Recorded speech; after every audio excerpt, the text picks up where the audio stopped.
경제학의 창시자라고 불리는 애덤 스미스는 그의 명저 국부론에서 다음과 같은 이야기를 하고 있습니다.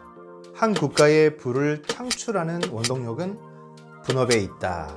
즉, 혼자서 일을 할 것이 아니라 여러 사람과 나누어서 해야 더 이익이 크다는 것을 강조했는데요. 21세기 가장 위대한 기업 중에 하나라고 불리는 애플의 스티브 잡스 역시 비슷한 말을 합니다. 우리 사업에서 더 이상 혼자서 할 수 있는 일은 없습니다. 큰 일은 한 사람이 아니라 팀에 의해 이루어집니다. 스티브 잡스 역시 혼자서 일을 하기보다는 다른 사람과 어울려 함께 일하는 시스템을 더 강조했다고 할 수 있는데요. 그래서 오늘은 협업의 이점에 대한 이야기를 해보려고 합니다.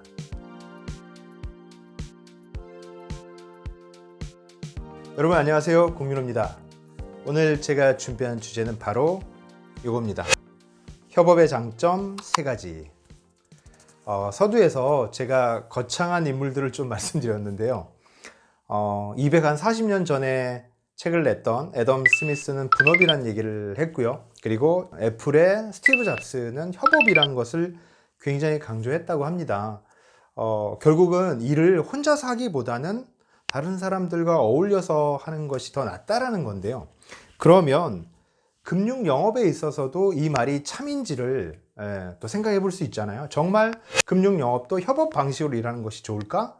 그래서 오늘은 제가 그 금융 영업의 협업의 어떤 장점, 요거를 제 경험에서 빗대어 가지고 한번 말씀을 드려보려고 합니다.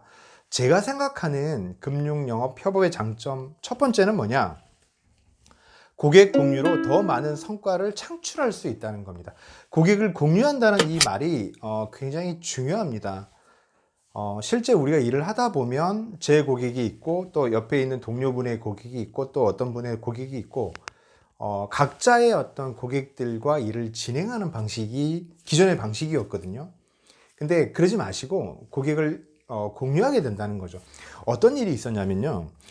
제 옆에 동료분이 그분의 이제 보험 고객이시죠. 그런 관계였는데 저는 이제 투자 상품 영업도 하니까 이제 투자 권유 대행이라는 걸 하니까 그분의 어떤 그 투자 상품 문의가 좀 있어서 제가 협업을 하게 된 거죠. 즉, 제 고객이 아니고 다른 분의 고객을 제가 같이 따라간 거죠. 그래서 그 투자 상품에 대한 얘기, 그리고 상속, 그리고 세금 이런 부분들을 제가 좀 상담을 했고요. 근데 그 업체에 가서 상담을 하는데 마침 다른 직원분이 그날 퇴직연금과 관련된 것을 그 사장님에게 이렇게 좀 보고를 했었나 봐요. 그래서 그분이 얘기를 하는 와중에 퇴직연금에 대해서 문의를 하시더라고요.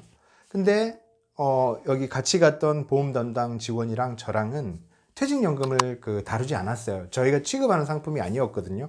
그래서 그 부분에 대해서는 제가 짧게 답변을 드렸는데 돌아서서 생각해 보니 그분에게 뭔가 그 퇴직연금에 대한 좀 자세한 상담이 필요하겠다는 딱 기운이 오더라고요. 그러니까 뭐냐면 이분의 만족도를 더 높여야만 더 많은 어떤 그 계약이 이루어지고 추가 계약이 될 것 같다는 느낌이 드니까 제가 바로 본사에 요청을 해서 본사에 있는 직원을 그 약속을 해서 제가 오게 했죠. 꽤 이제 먼 거리에 있었지만은 오게 해서 같이 이제 대동을 합니다. 그러니까 저희 3명이 가서 다시 한번 상담을 한 거죠. 그랬더니 그 사장님 역시 만족도도 올라가고, 저도 투자 상품을 또 추가로 유치를 하고, 보험도 추가 계약했던 기억이 있습니다. 그래서 고객을 공유할 때 더 많은 성과를 창출할 수 있다. 이 말을 기억하시기 바랍니다. 그러니까 자기의 고객을 너무 이렇게 자기 속에만 두지 말고요. 다른 사람들과 함께 이렇게 공유할 때 더 많은 성과를 창출할 수 있다. 이렇게 말씀드리고 싶고요. 두 번째, 협업의 장점 두 번째는 뭐냐면 안정적인 상담으로 클로징 확률을 높인다. 이렇게 말씀드릴 수 있습니다. 안정적인 상담이라는 게 뭐냐면 여러분 이런 겁니다. 우리가 업체를 방문해서 얘기를 하다 보면 세무 문제, 그리고 최근에 또 뜨는 노무 문제, 이런 다양한 문제들이 있습니다. 그런 문제들을 제가 혼자 다 공부해서 상담 드리기는 역부족이라는 거죠. 그래서 저 역시 상담할 때 필요한 경우에는 세무사를 대동하고 또 노무사를 대동해서 정보를 충분히 드리려고 노력을 합니다. 그리고 세 번째, 협업의 장점 세 번째는 뭐냐면 특정 분야 전문가로 성장할 수 있다는 겁니다. 이게 굉장히 중요한 건데요. 여러분 이런 겁니다. 두 명의 이제 영업인이 상담을 할 때 한 명은 예를 들어서 재물보험 전문가로 활동하고요. 한 명은 이제 대출 상담, 뭐 정책자금 상담 이런 것들을 할 수 있다는 겁니다.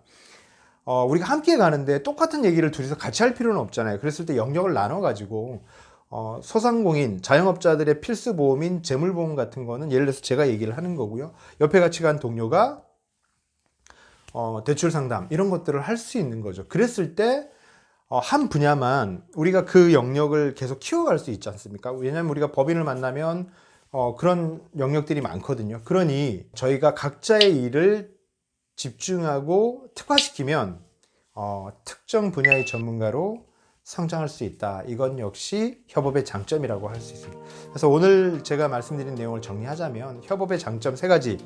첫 번째, 고객 공유로 더 많은 성과를 창출할 수 있다. 두 번째, 안정적인 상담으로 클로징 확률이 높아진다. 세 번째, 특정 분야 전문가로 계속해서 성장할 수 있다. 이렇게 말씀드릴 수 있습니다. 오늘 제가 준비한 내용은 여기까지고요. 다음 시간에 또 알찬 내용으로 찾아뵙겠습니다. 잠깐 여기서 구독 잊지 말아줘.